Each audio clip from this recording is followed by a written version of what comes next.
So I'll just say very, very briefly a couple of things just to frame the evening. Torah for me is about how to be a better person.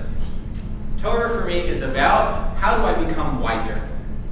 How do I think better and ultimately act better in the world? That for me is what turned me on to Torah. I hadn't seen a text, certainly not in the forms that I present them in front of you, until I was, I guess, 19 years old at a shiur, a class organized at my Hillel, and I was totally overwhelmed.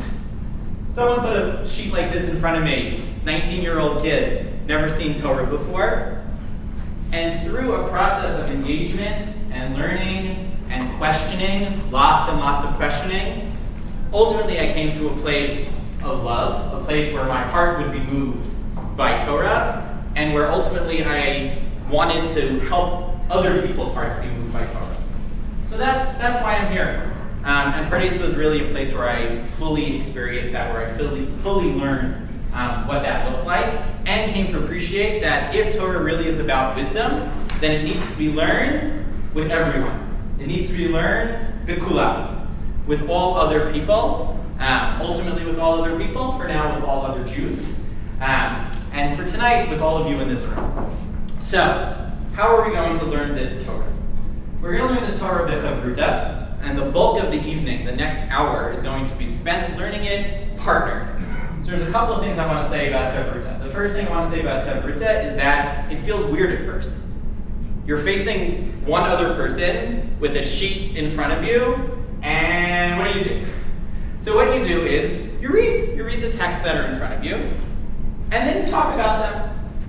And I encourage everyone to read them in whatever language feels most comfortable. That's why I gave you both the Hebrew, and for some texts, the Hebrew and the Aramaic, another ancient Jewish language, as well as an English translation that I have put together in the hopes that it captures some of the ambiguity of the text while still guiding you through them.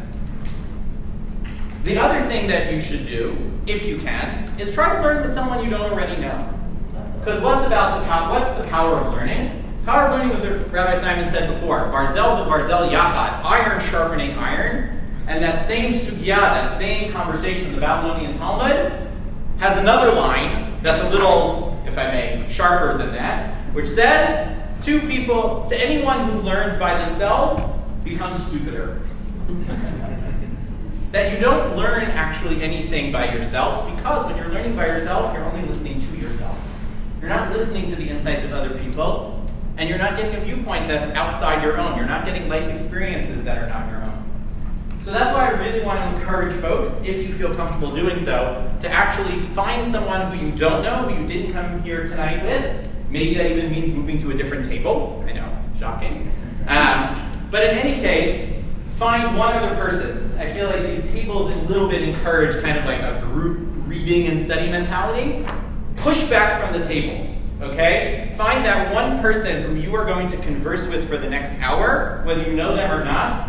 Push back from the other folks at your table and focus on each other and focus on the texts, okay? That's what I want you to do for this chavruta time. That is going to begin in 47 seconds, as soon as I finish telling you, well, what the heck are we learning about anyway?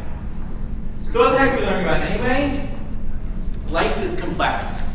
It is full of difficult things and competing values, and it's hard to know how to allocate one's resources to respond to those different competing needs and values that are out there in the world.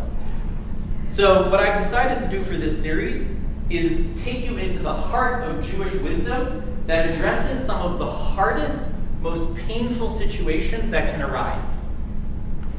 When do I have to save someone, and when can I let them die? When do I put my life above somebody else's life? When do I have to put all of my resources into saving someone, even when that is going to hurt me in the long run? And what's amazing about Jewish wisdom is the answer is never going to be yes or no, but the answer is going to be, it depends.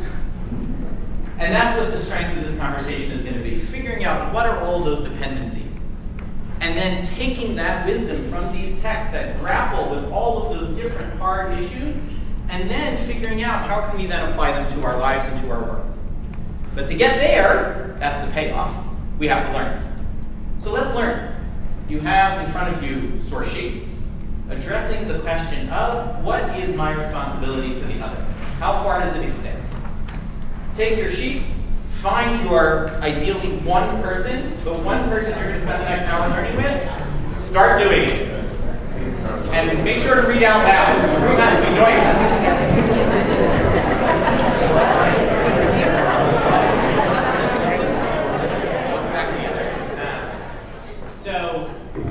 I just want to say something now that I didn't want to say at the beginning because I didn't want to prejudice anyone, which is some folks may have gotten through one text, and some folks may have gotten through all of the texts, although that's doubtful. My wife, who happens also to be a Talmidat, she's also a sage. She also happens to be teaching a Torah lesson tonight back in our home in Cambridge, Massachusetts. I don't know if taking care of our 10-week-old daughter, but whatever. Always tells me, you put too many sources on there, and my response is, good, let them take it home and keep learning. So, if you got through one source, Yashar Koach, good work. If you got through all 12 sources, wow, that's impressive. Okay, great. And vindicated me because my wife, so if you did, tell me. Okay, so I want to take a step back before we get into the texts to ask the underlying motivating question of this shiur, of this class, which is, if I see someone in trouble, do I have to help them? What's the answer? Good, okay, good. Machloket, we have a dispute. Okay, some people say, yes, of course I have to help people in trouble. And some people say, well, it depends. Okay, good. So we're gonna get some both answers. Okay, good. Now let's ask a second order question.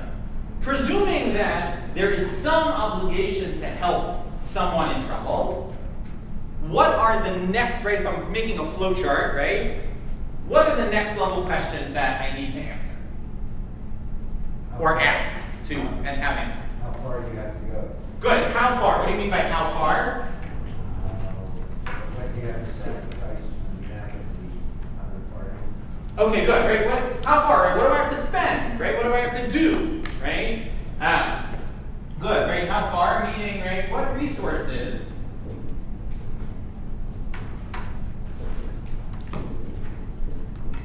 do I need to spend? Okay. And for the purpose of this, right? Everything's a resource. My time is a resource. My physical capability is a resource. My money is certainly a resource. Okay? I don't know if you smelled it, right? There's a little bit of that anti-Semitic canard. Well, their bodies are one thing, but when the Jews come to their money, well, all right, we'll talk about that. Good. What else? Yeah. Risk. Risk. Okay. Great. How much risk to me? Right? Do I have to put myself in danger? And if so, how much danger? Great.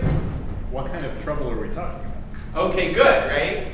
What's happening to the victim? Right? And maybe I should change that. What's happening or what's going to happen, right? And who is the victim? Good.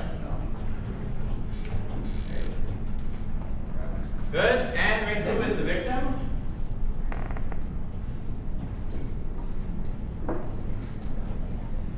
Great.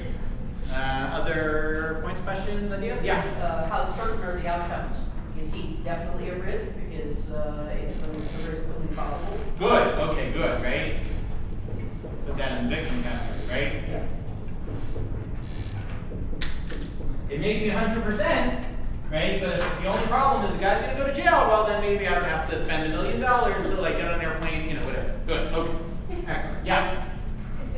In the example of one person pursuing another person, we kind of got to this conversation about if you really know what's going on, you have one obligation. But what if you don't really understand who's chasing who and for what reason? Okay, good. Right. I heard that here, right? Like, who's really the victim? Who's really the pursuer? Right. What's happening, right? And how clear am I? How clear is the danger? Right? It's related to risk, but not quite the same thing. Good. That's, by the way, these questions, all of these questions are going to come up over and over again as we look at different facets of this issue. Yeah. What is the difference between things you are positively required to do and the things you are supposed to not do? So if you're Okay, good. So I just want to fully understand. So, right, so is that related to the how much, to these two questions? How much do I have to spend and how much risk is there to me? Or are you adding a third No, of? it's the first, in the first part, it's mostly things that you are supposed to not do. Ah, good. Okay, good. So underlying, excellent, you're hitting on a point, right? The first question is not, do I have to help someone in trouble? But the first question is, can I hurt someone else? Right? So good, you're exactly right. The first text is focused all on, don't hurt other people. Start there. That's, by the way, very, very difficult for most of us, right? We often hurt other people, intentionally, unintentionally, right? But good. Presuming then that we are avoiding causing harm, right? Then the next question is, what is our affirmative responsibility? But you're exactly right. First we have to establish, and the first text establishes that we have a responsibility to refrain from harm in addition to, and then a responsibility to prevent it. Excellent. That was great. Yeah? Is it qualified at all contingent on your relationship with this person? If you hate this person, Good. you're still Right. under obligation. Good. Who is the victim, right? Who is the victim and what is my relationship with X? Okay, great. We can keep raising more and more questions. In the interest of time, we can raise them along the way, but I want to actually make sure we see the texts, because that's what you spent your time on. Okay. So, right, and as we go through the text, right, we'll see how they answer some of these questions, right, and also if they raise others that we didn't quite get to. So we have this first text, right, which, I'm sorry, what was your name? Louise. Which, as Louise pointed out, right, basically starts by saying, don't do all these different things that hurt people, right? What is the nature, what kind of harms does this text identify? What are the things we're not supposed to do to someone else? Steal. Go, shouldn't steal their money, good. Oppress. Don't oppress them, right? Which presumably is less direct than stealing, right? But still involves somehow extorting something from them. Don't misuse power. Take advantage of the fact that you're wealthy, that you are able-bodied, and you can put a stumbling block in front of this guy, etc. Good, right? Don't take advantage when you have a physical, right, or material advantage over someone else. That one is very tempting. Don't hate them in your heart. Good. Don't hate them in your heart. How do I avoid hating them in my heart? Oh, wait, okay, good. We'll talk about it. We had a nice long conversation about that, so we're going to get there in a second. Yeah? Don't be biased. Don't be biased. Good. Okay. There's an interesting question that's asked about this text, right? Is this text directed primarily at judges or primarily at everybody, right? Because it's hard-ish to see, right, if it's directed at everybody, then what does it mean that everybody is responsible for not perverting justice or favoring the poor or glorifying the wealthy and judging, right? In other words, it could be that there's one verse that's like, by the way, judges, you have an additional responsibility, right? Now we're going to go back to talking about everyone, right? Or do we all have a responsibility to make sure that our court system is functioning in a way that is not biased, right? Interesting question. Good. What else? Yeah? Don't criticize someone in a way that makes you the aggressor. Like Okay. they screwed up, you tell them in a gentle, constructive way. Okay, good. So which verse are you reading that in? That's the Hochef Tochiach. It's at the beginning.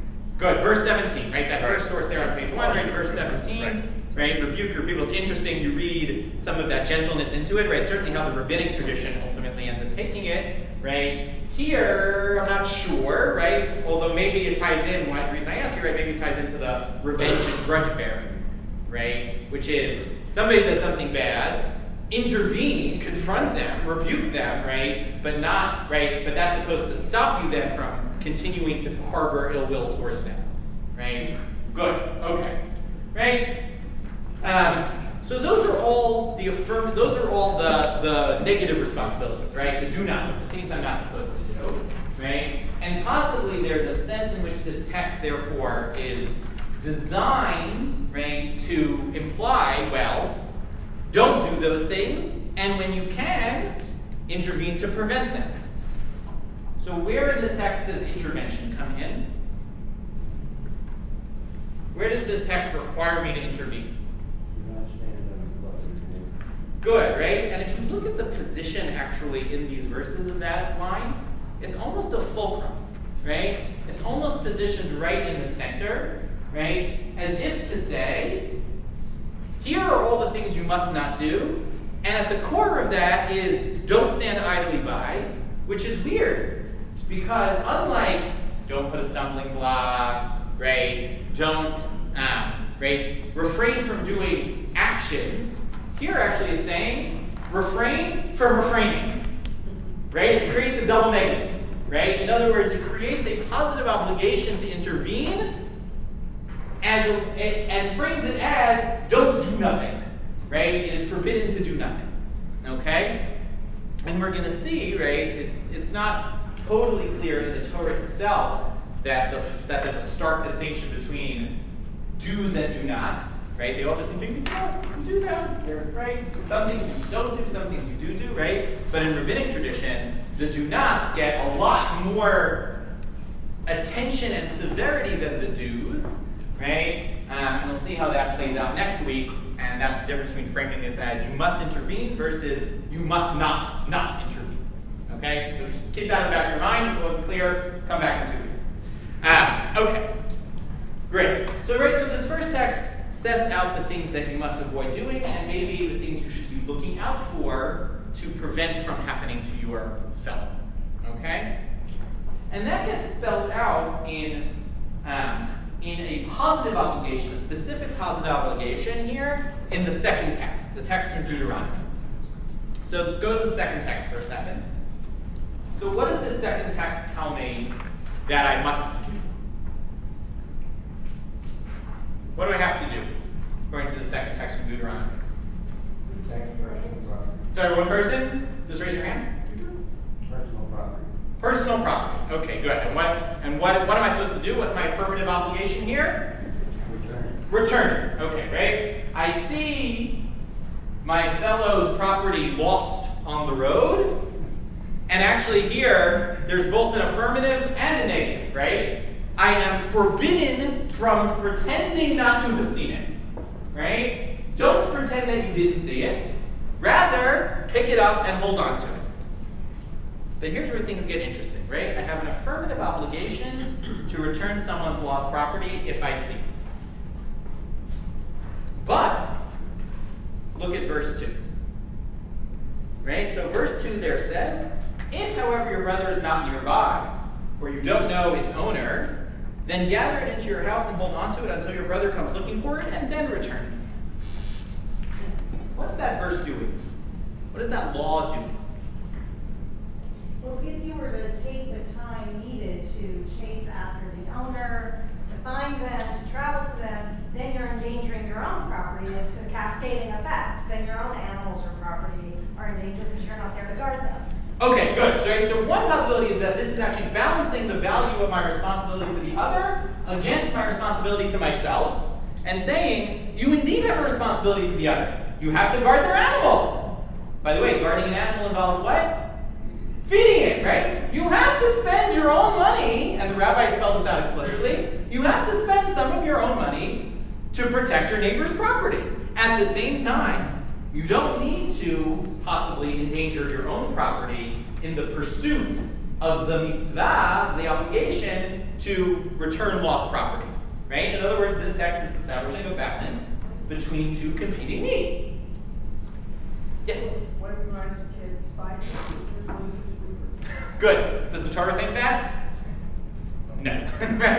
Right? The Torah does not think that. The rabbis develop a whole idea that, well, maybe if you can assume or figure out that they've given up on the object, then finders keepers and losers weepers, quite literally. But if you can figure out who owns it, then you can't do that, right?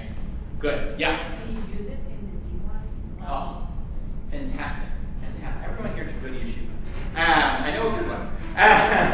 So the rabbis asked to answer that question, and they say, yes, obviously, if I'm putting my own money, right? So the question is, right, what if, if I'm paying for it, right, to feed this animal and keep it alive, can I use it?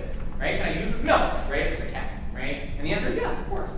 Right? If you're putting your resources into keeping it alive, you should get compensated somehow. Great, fantastic.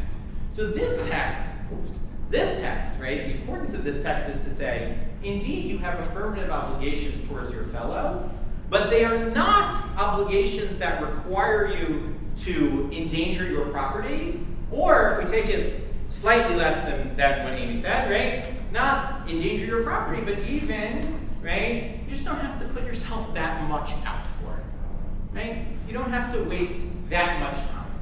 You don't have to waste that much resources, right? You can, if you have to be feeding it, you can use its produce, right?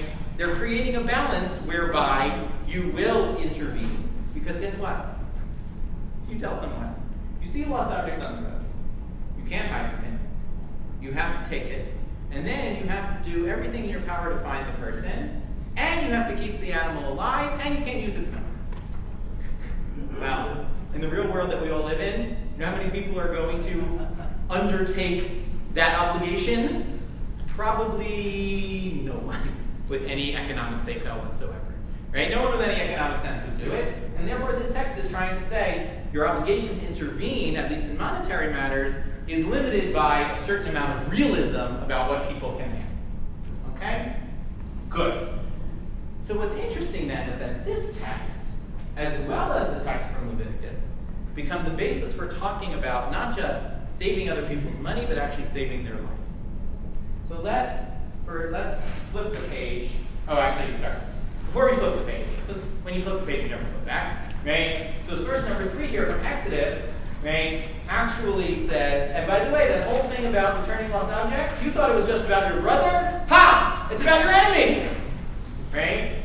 And in a radical move, one rabbi interprets enemy not as your Jewish brother whom you happen to hate, because after all, why would you ever hate each other?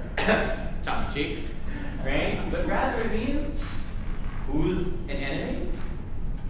A non-Jew, an outsider, right? That the text from Exodus actually is telling you, you have to go so far, your interpersonal responsibility is not limited within the community, but actually extends across all communities. So, I know you don't want to go far, but there is a class in Pittsburgh, Shalom Partner Institute. Sorry, just sing a little louder. A class in Pittsburgh for the Shalom Partner Institute. Oh, okay. good. Some of it. And this past Sunday, this text was used, and used, as you can imagine, in the context of how do you deal with the Jewish-Palestinian question. Beautiful. Beautiful. That's the versatility of these texts is very, very wide. Excellent. Thank you. Okay, good. So now let's flip the page. Okay, so that was the Bible. Done. All right. Skip ahead 600 to 1,000 years, depending on what you think, to the rabbinic period.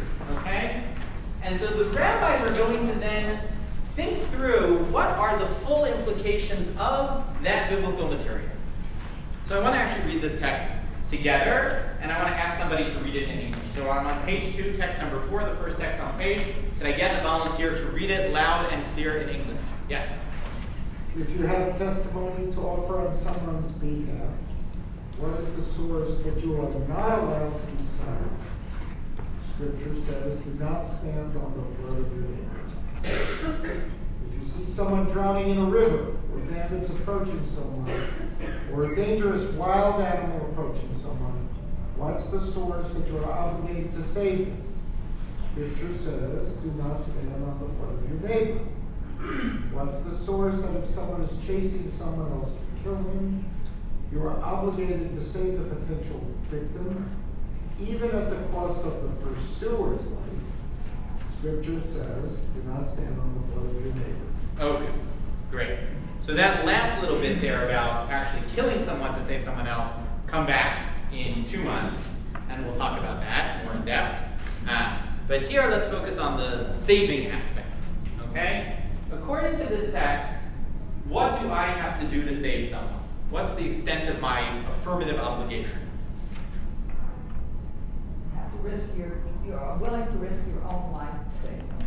Good, right? There seems to be some of these things are real risky, right? Someone's drowning in a river, right? Could be not just they don't know how to swim, but it could be they know how to swim, but the riptide is really fast, right? But you have to jump in to save them, maybe implicitly if you can, right? But the text doesn't quite say that, right? But there does seem to be an element of risk here. Okay, excellent. What else? Yeah? It seems to me that what this is saying is that the one life you can take is that of the pursuer, not your own. Good, okay, good, right? So the only section here that explicitly talks about actually having to die, right, to save someone is not that you have to die, right, but rather that you kill someone who is in a position where they seem to be about to be committing murder. Good. So you're right that this text doesn't speak explicitly about taking danger onto yourself. We'll see on the next page a text that seems to talk about it. But it does seem that, right, I don't know about you. Maybe everyone here is a lot braver than I am. But if I saw someone walking and being stalked by a tiger, I hate to say it, but I might just turn around and get the hell out of there. Right? But this text seems to say, right, it doesn't say you have to save them from an encroaching wild animal as long as that doesn't endanger you, right? But just seems to say you have to step in. Okay? That's a pretty high level of obligation.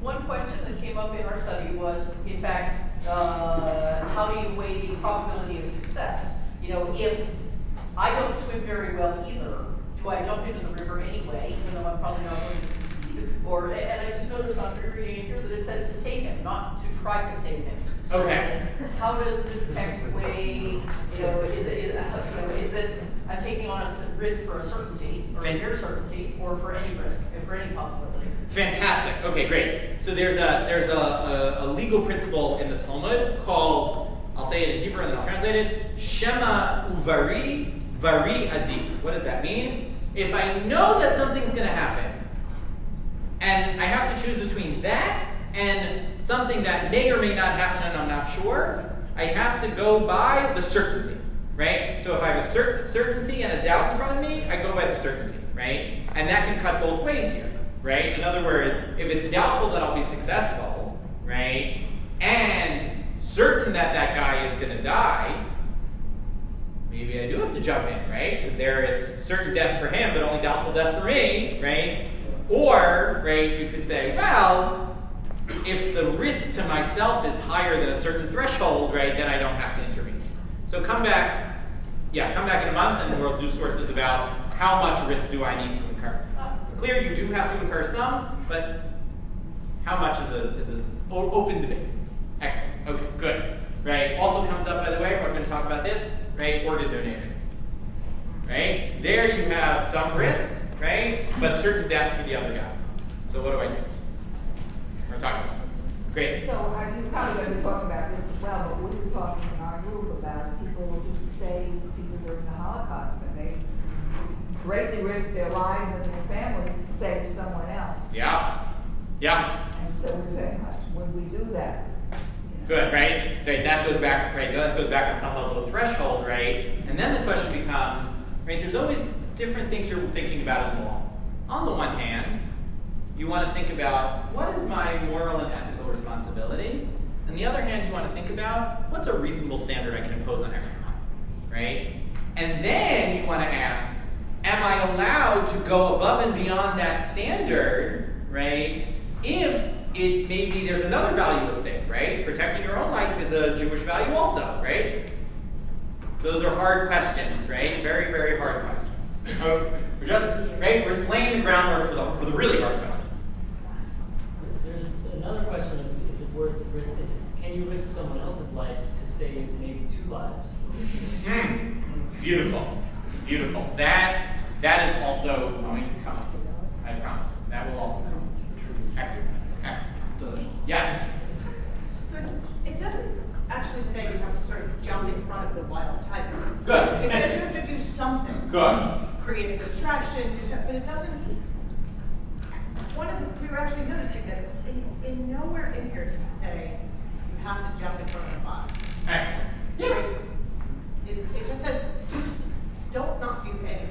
Good, right? And I like that formulation. Right, exactly, right? You are not allowed to refrain, right? But what it is you are required to do, right? And this goes back to the question of right? Do I have to do something that's going to certainly save him, right? Do I only have to intervene if I'm going to definitely succeed, or do I have to do something in the hopes that I'll succeed? Okay, good. And that, by the way, just skip ahead. If you look at source number 10, I'm assuming that most people didn't get there because my wife is usually right, and I usually give too many sources, right? But he actually inserts, this is the commentary that here, he inserts a fantastic word. He says, chayav lehishtadel b'hatzlato. He says you are obligated to try, right? Up until now, we've been seeing sources that seem to assume you have to intervene, right? Possibly when the odds of success are very, very high. And the Meiri, 14th century commentator, early 14th, late 13th century commentator says, no, it's about trying. You have to do your best, right? But don't, by the way, if you say that you only have to intervene when success is more or less guaranteed, are people going to intervene more or less? Less, right? So you have to add the qualification of, look, do your best here, right? Don't think that if you fail, right, you try to create the distraction, and instead of scaring the tiger off, it makes the tiger even crazier, right? And he runs faster to eat your friend, and then you're like, oh my God, I killed him, right? No, right? And that's because that would have very bad social consequences in terms of getting people to actually intervene when they should. So what about number 9? What about number 9? Good, we're going to get to number 9 in 1 second. And now I want to go back, and then we're going to get to number 9 in 1 second. Okay. Good, right? So source number 4 says, right, just to sort of summarize it, right? Source number 4 says, I have to get involved. It doesn't say explicitly how much I need to do, right? Whether I need to actually endanger myself, number 1. And number 2, though, right, we didn't talk about the testimony piece, right? Testimony is no easy thing, right? Testimony is I have to get to court. Testimony is I have to piss off the other party, right? Right? Testimony is, right, someone, right, A is accusing B of, right, of borrowing $5,000 and not returning it, and B is saying, what do you mean? Of course I returned it, right? And A is saying, no, you didn't, right? And I know for a fact, I saw you return the money. Well, guess what? A is never going to lend me a cent after that, right? So if I get involved in certain situations, it can cost me quite a bit. But I'm supposed to get involved to protect my fellow from exploitation, from unjust loss, right? I actually do have to take certain costs on myself to do that according to this text, right? The tiger example is the fun one, right? But that's not the one that we encounter, right? We're not seeing tigers left and right? But we are seeing is this is going to come at some cost to me. I don't want to do it. And this text says, no, you're talking about your fellow's in danger. Right? You have to get involved. You can't not get involved. Okay. So right, all of that was based off this verse, Lo tamod al dam, right? Do not stand idly by the blood of your neighbor, right? Of your friend, of your fellow. But that other verse about returning lost objects is read by the rabbis as also imposing an obligation to save, based on what is known in Jewish interpretive parlance as kal v'chomer, all the more so. And it goes like this. If the Torah tells me I'm obligated to return someone's lost object, by the way, you have to say a kal v'chomer with that intonation, otherwise no one will believe you. And thumbs are also useful here. If the Torah tells me that I have to return someone's lost property, and I see that their life is in danger, kal v'chomer, all the more so am I required to intervene to save their life. But what's interesting here is that if we take that interpretation, right, the verse on which that's based seriously, well, go back for a second and think about this. In terms of returning someone's lost property, did I have to go to the ends of the earth to track them down? No! Did I have to even spend money without getting it recouped? No! Right? As the rabbinic interpretation of that verse that I told you about outside says. Right? So in other words, if I base my obligation to save someone on the kal v'chomer, on the all the more so argument from returning their lost property, then in fact there's a lot more limitations possibly on that obligation. And in fact, that's exactly what the Talmud does, right? So go to source number 6. Right? Source number 6 is the core source. I hope you saw it. I'll summarize it outside for you because it's, in true Talmudic fashion, very, very terse. By the way, anytime you see in my translations a lot of brackets, it's because the original is very, very terse. But you should trust me because normally I know what I'm doing. Okay, right? So this text says, I have 2 competing sources for the obligation to save someone in danger. Text number 1 is the text from Leviticus. Lo tamod al dam re'acha. Do not stand idly by the blood of your neighbor. Text number 2 is return someone's lost property, or more so their life. And then the Talmud says, excuse me, the Torah is not redundant. The Torah does not teach me the same law through 2 different verses. This is known as a rabbinic assumption. It is not true on some level, but it is very true for the rabbis. Okay? The rabbis insist that there is a one-to-one correspondence between word or verse in the Torah and legal consequence that comes out of that verse. Okay? And so they say, given that I have these 2 different verses that could potentially teach me the same law, that I need to save someone in danger, one of them needs to teach me something else, something more, something greater. And in fact, concludes the Talmud, the verse in Leviticus, Lo tamod al dam re'acha, do not stand idly by, right? The verse that teaches me to refrain from refraining is the more expansive verse, and actually teaches me that I have to go to the effort of spending my money to hire workers or helpers who can help me save someone if I can't do it myself. Right? By the way, this is the anti-Semitic text, right? And internalized anti-Semitism, right? Because what did this text just say? Yeah, you can tell Jews they have to jump in the river to save someone. But to tell them they have to spend money, well, I need another verse to teach me that, right? It's actually pretty incredible, and the Talmud does this quite a bit, in which they say, it's one thing to impose obligations on someone's body, it's quite another to impose it on their money, right? On their financial resources. Right? It's actually, putting the humor aside, right? It's actually an interesting insight into human psychology. Yeah, I'll do it if I can myself, but to tell me I have to go and actually spend a lot of time and money, maybe not. Okay? So the conclusion of this Talmudic text is that indeed you are obligated to go to the utmost extent to save someone, even spending time and money to find someone to help you to do it physically. Okay? It's not kind of like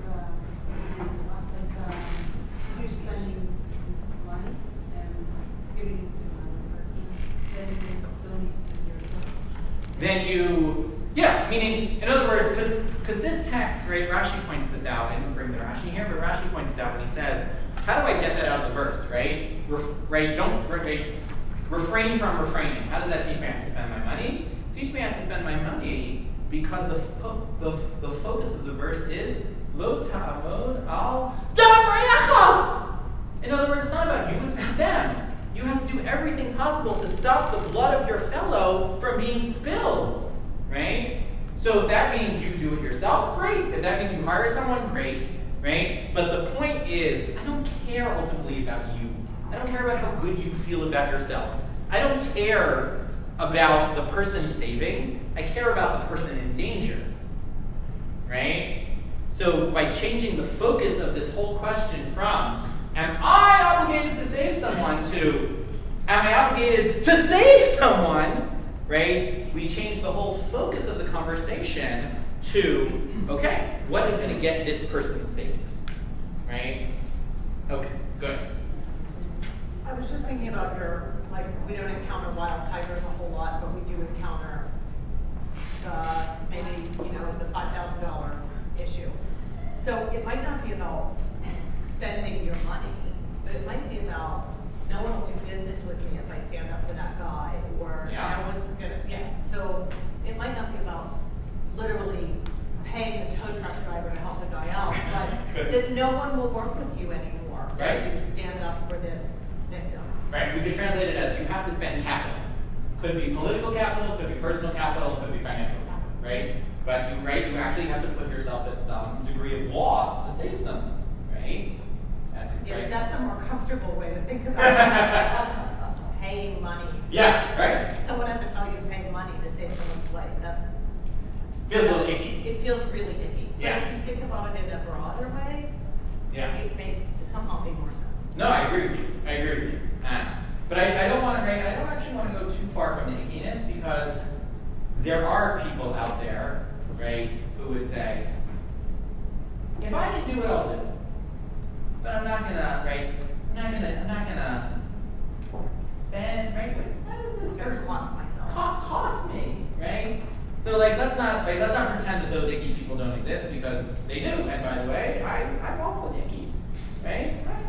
I'll admit it, right? Kohelet, right? Ecclesiastes, right? No one who never sins. No righteous person never sins, right? We all have that. The examples of the danger are imminent.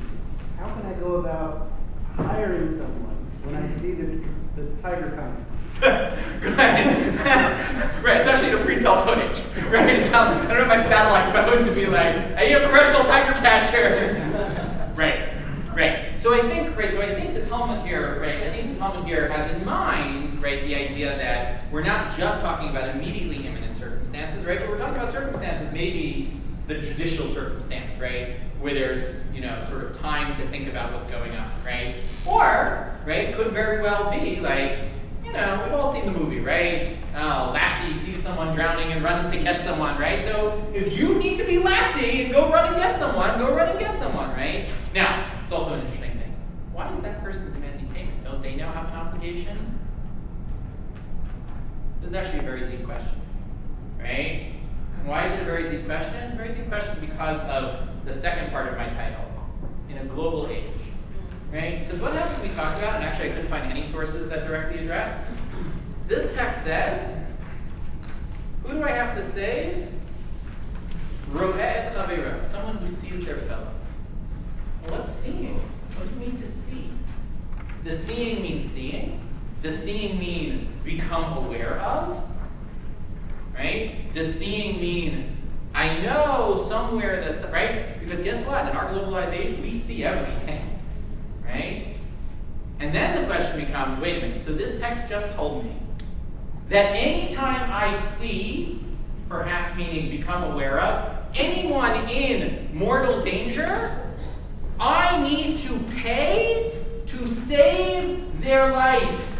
Well, guess what, folks? Get out your checkbooks, because there's a hell of a lot of dying people in this world that we all know about. Right? This is where the Torah hits the road. Right? This is where we get to the point of saying, well, hold on a second. You can't mean that. To which I say, why not? To which I say, why can't it mean that? What would be the implications of it meaning that? Right? So these now are very, very deep waters. Okay? These are very, very deep waters. And next time, in 2 weeks, and I'll talk in just a minute about what it's going to look like in 2 weeks, we're going to look at texts that are going to make us real uncomfortable. Because there are going to be texts that say, well, hold on a second. If I'm aware that someone is dying, don't I have a financial obligation to make sure their life is saved? Interesting question. We'll talk about that. Okay? Okay. So I want to now go to the end here and do what my wife always accuses me of doing, which is run through the last couple of sources. But I want to just talk about them outside and give you then the opportunity to think about it. So, the rabbinic, the medieval interpretations of this text go through a couple of these issues, right? And they say, first of all, right, what's happening, what's going to happen to the victim? Or sorry, what's the risk and how clear is the danger, right? So source number 7 says, don't go around being the kind of person who says, well, maybe they'll be okay. Maybe it'll be all right. I don't have to get involved unless I'm 100% certain, right? The tiger is chewing on their leg. Hey, the tiger's chewing on their leg, well, get involved, right? No, right? Even if it's doubtful, right, you have to intervene. right? You can't weasel your way out of this obligation by saying, I can reframe it as maybe it's not really going to happen. Maybe it'll be one of the lucky ones. Don't do that. So this is text number 7. Then text number 8 and 9, right, say, well, actually, going back to the earlier question of certainty and uncertainty, if they are certainly in mortal danger, and my intervention will only possibly put me in danger, well, yeah, then I have an obligation to get involved. This is a very hard one, and the vast majority of interpreters actually say that's crazy, right? When you look at the story in number 8, Reish Lakish, Rabbi Shimon ben Lakish, he went above and beyond. It was what is called in rabbinic parlance a midat chasidut, a very pious thing, right? But don't tell me that I can impose that as a baseline law on everyone, because no one's going to do it, right? That's a basic idea of law, right? Don't tell people to do stuff they're not going to be able to do, right? But I wanted you to be aware that there is a position that goes that far to say you even have to put yourself in danger. And then, in source number 10, which is a very rich source, and we referenced it already about the trying piece, right? He said, no, you don't have to put yourself in danger, but that's exactly why the Talmud says you have to hire someone, right? You hire someone who can swim against that riptide when you don't have the ability to do that, okay? And then the last two sources, we're going to revisit their idea in 2 weeks, which is, okay, the Talmud told me I need to pay. The question is, can I recoup that money? Maybe that's icky also. Right? Maybe there's something icky about that. But actually, if you think about it, it's quite smart. Because what's the goal here? Save people, right?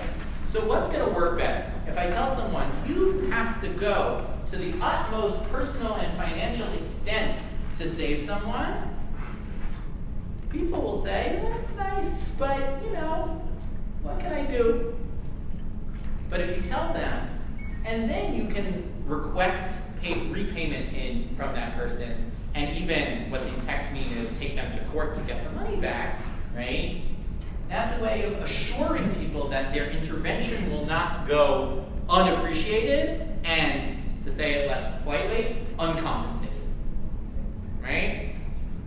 And in so doing, what the sources here are doing are balancing exactly between the desire to have pure, angelic, ethical people who put themselves out there to save everyone as much as they possibly can at every opportunity, and the real messy, dirty world of human beings that we actually live in, who might be willing to do that sometimes if we give them an opportunity to recoup some of the costs of that intervention.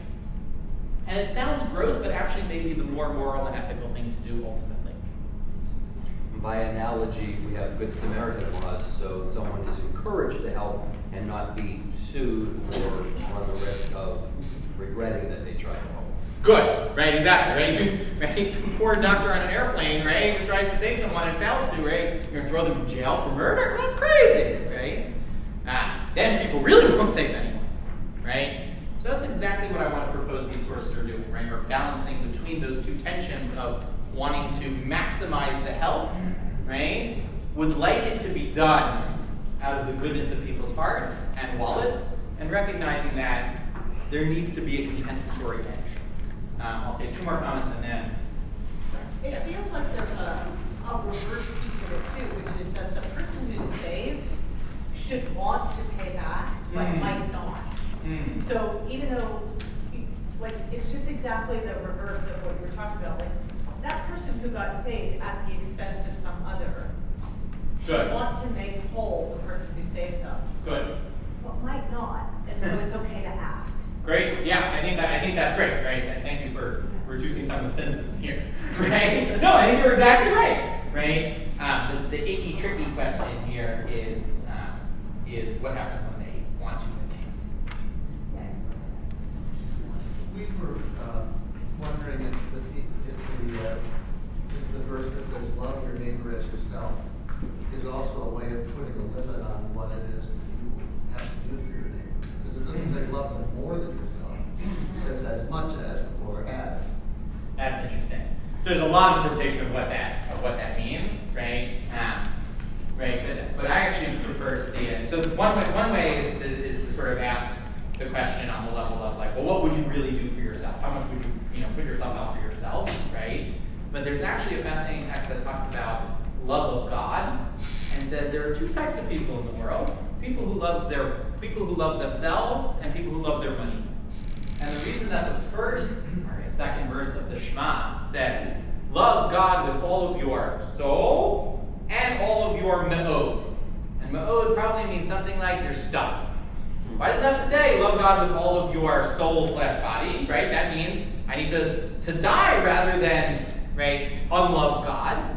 And the Talmud actually says it's because there are some people who are far more willing to die than to spend tremendous amounts of their stuff, right? So, right, that pushes on the love yourself piece, right, which is to say, yeah, love yourself. But actually there are different kinds of people in the world, right? And maybe we need to push the people who are a little too stuff-loving to realize, no, that too is a sacrifice they have to make. Right? Good. Okay, we're gonna finish up. It's so hard. It's so hard. Okay, but you know what's amazing? We have a ton more time to learn together. So, here's what we're gonna do. First of all, I'm gonna thank you. Thank you. You were amazing.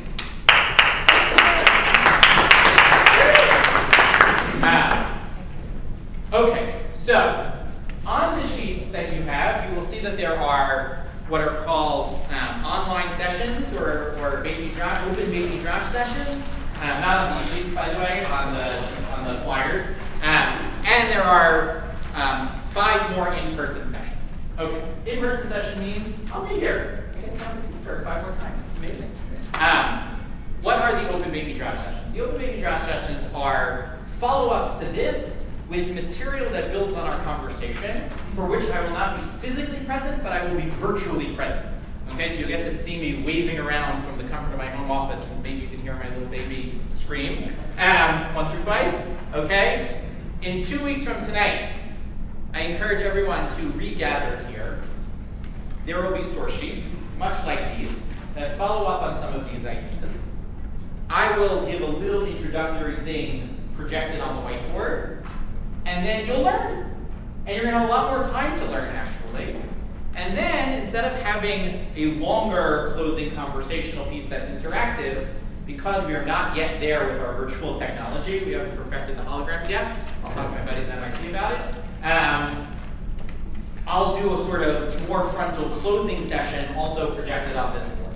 Okay? But the important piece of that is, that means that there are 11 more opportunities to learn together in Chavruta, texts that address these fundamental human questions. So if you like what you did tonight, come back in 2 weeks. And then come back 2 weeks after that, and keep coming back every 2 weeks. Okay? And I will look forward to seeing you in person and virtually. Thank you, everyone.